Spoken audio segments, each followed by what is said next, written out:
जय गायत्री माता, जय गुरुदेव। सपने झूठे भी सच्चे भी। यह पुस्तक पंडित श्री राम शर्मा आचार्य जी द्वारा लिखित है। इसमें आगे पंडित राम शर्मा आचार्य जी लिखते हैं कि 16 फरवरी 1975 के धर्मयुग अंक में सपनों की समीक्षा करते हुए एक अंधे का उदाहरण दिया गया है। अंधे से पूछा गया कि क्या तुम्हें स्वप्न दिखाई देते हैं।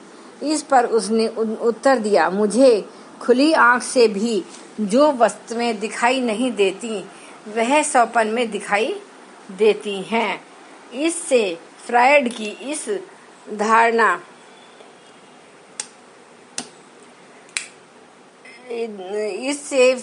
इस धारणा का खंडन होता है कि मनुष्य दिन भर जो देखता और सोचता विचारता है वही दृश्य मस्तिष्क के अंतराल में बस जाते और स्वप्न के रूप में दिखाई देने लगते हैं। निश्चय ही यह तथ्य यह बताता है कि स्वप्नों का संबंध काल की सीमा से परे अतीन्द्रिय जगत से है, अर्थात चिरकाल से चले आ रहे भूत से लेकर अनंत काल तक चलने वाले भविष्य जिस अतीन्द्रिय चेतना में सन्निहित है, स्वप्न काल में मानवीय चेतना उसका स्पर्श करने लगती है। इसका एक स्पष्ट उदाहरण भी इसी अंक में एक बालक द्वारा देखे गए स्वप्न की समीक्षा से है। बच्चे ने पहले तो कश्मीर देखा था, नैनीताल, किंतु उसने बताया मैंने हरा भरा मैदान, कल कल करती नदियां, ऊंचे बर्फीले पर्वत शिखर देखे। कुछ ही क्षणों में पट परिवर्तन हुआ और मेरे सामने जिस मैदान का दृश्य था वह मेरे विद्यालय का था। मेरे अध्यापक महोदय हाथ में डंडा लिए मेरी ओर बढ़ रहे थे तथा मेरी नींद टूट गई। इससे एक बात सपनों की क्रमिक गहराई का भी बोध होता है। स्पर्श या निद्रा जितनी प्रगाढ़ होती है, स्वप्न उतने ही सार्थक, सत्य और मार्मिक होते होंगे। सामयिक स्वप्न उथले स्तर पर अर्थात जागृत अवस्था के करीब होते प्रतीत होते हैं, पर यह तभी संभव है जब अपना अंतःकरण पवित्र और निर्मल हो। निकाई किए हुए खेतों की फसल में एक ही तरह के पौधे दिखाई देते हैं। वे अच्छी तरह विकसित होते हैं और फलते फूलते भी हैं, पर यदि खेत खरपतवार से भरा हुआ हो तो उसमें क्या फसल बोई गई है, न तो इसी बात का पता चल पाता है और न ही उस खेत के पौधे ताकतवर होते हैं। ये कमजोर पौधे कैसी फसल देंगे, इसका भी सहज ही अनुमान किया जा सकता है। मन जितना अधिक उच्च चिंतन, उच्च संस्कारों से ओतप्रोत, शांत और निर्मल होगा, सपने उतने ही स्पष्ट और सार्थक होंगे। जब मन सो जाता है तो वह अपने ही संकल्प विकल्प से अभिष्ट वस्तुओं के निर्माण की क्षमता से ओतप्रोत होता है। सुख दुख की सामान्य परिस्थितियां भी जागृत जगत की तरह ही उस स्थिति से जुड़ी रहती हैं। जिस तरह जागृत में जीव के संस्कार उसे आत्मिक प्रसन्नता और आह्लाद प्रदान करते और निश्चिंत भविष्य के रूप में रेखा बनाते रहते हैं, उसी तरह संयत और पवित्र मन में भी जो सपन आएंगे वे भविष्य की उज्जवल संभावनाओं के प्रतीक होंगे। भगवान महावीर के जन्म से पूर्व रानी त्रिशला ने 14 मार्मिक स्वप्न देखे थे। प्रथम में हाथी, द्वितीय में बैल, तृतीय में सिंह और चतुर्थ में लक्ष्मी, पंचम में सुवस्ती पुष्पों की माला, षष्टम में पूर्ण चंद्र, सप्तम में सूर्य दर्शन, अष्टम जल भरे मंगल कलश, नवम नीले स्वच्छ जल वाला सरोवर, दशम लहलहाता सागर, एकादश सिंहासन, द्वादश देव विमान, त्रयोदश रतनदासी, चतुर्दश तेजस्वी अग्नि। स्वप्न का फलितार्थ मर्मज्ञों ने इस प्रकार किया। हाथी सहायक साथी, धैर्य, मर्यादा और बड़प्पन का प्रतीक है।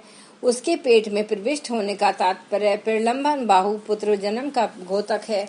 यह महान धर्मात्मा, अनंत शक्ति का स्वामी, मोक्ष प्राप्त करने वाला, यशस्वी, अनासक्त, ज्ञानी, सुख शांति के उपदेष्टा, महान गुणों वाला और शांत और गंभीर त्रिकालज्ञ देवात्मा और महान होगा। महावीर का जन्म इस स्वप्न का पर्याय था, इसमें संदेह नहीं। उपरोक्त सभी प्रतीकों का अर्थ मर्मज्ञों ने उन वस्तुओं के गुण, प्रभाव आदि की दृष्टि से निकाला जो उपयुक्त ही सिद्ध हुआ।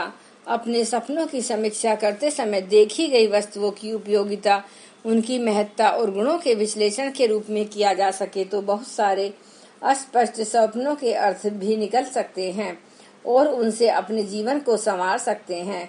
बुखार आने से पहले अंगड़ाई आने लगती है, कह होने से पहले जी मिचलाने लगता है, फल आने से पहले फूल आता है, प्रसव होने से पहले पेट में दर्द होता है।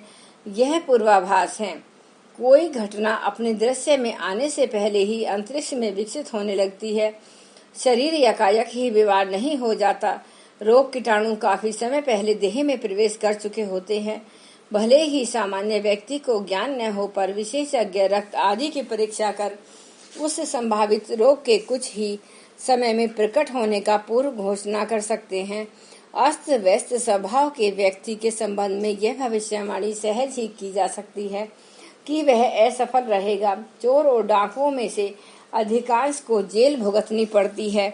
इन कार्यों में लगे हुए व्यक्तियों के अंधकार भरे भविष्य की यदि कोई भविष्यवाणी करता है तो संभावना यही रही कि वह पूर्व कथन प्राय सही ही निकलेगा। सटोरियों का व्यवसाय अर्थात आर्थिक संभावनाओं के सही अंदाज लगाने पर ही निर्भर रहता है। दूरदर्शी राजनीतिज्ञ भावी राजनीतिज्ञ हलचलों का बहुत कुछ अनुमान लगाने लगते हैं। पैनी दृष्टि और तीखी सूझबूझ वर्तमान घटनाक्रम के आधार पर भावी निष्कर्ष निकालने में प्राय खरी ही उतरती है। यह स्थूल जगत की बात हुई। ठीक उसी तरह सूक्ष्म जगत में जो होने जा रहा है उसका आधार पहले से ही बन चुका होता है। उसे जो व्यक्ति या मन समझे उसके लिए भविष्यवाणियां करना, भावी संभावनाओं को समझना कुछ कठिन नहीं होता। भविष्य के घटनाक्रम की झांकी करने वाले सपने प्राय उसी आधार पर आते हैं। अनेक अलौकिकताओं से भरा पूरा मानवीय अचेतन यदि थोड़ा परिष्कृत हो तो सूक्ष्म जगत में ही हो रही हलचलों और उनके फलस्वरूप निकट भविष्य में घटित होने वाली बातों का पूर्वाभास प्राप्त कर सकता है, भविष्यवाणी कर सकता है। एक बार गायत्री मंत्र हमारे साथ साथ। ओम भूर्भुवः सुवः सवितुर्वरेण्यं भर्गो देवस्य धीमहि धियो यो न प्रचोदयात्।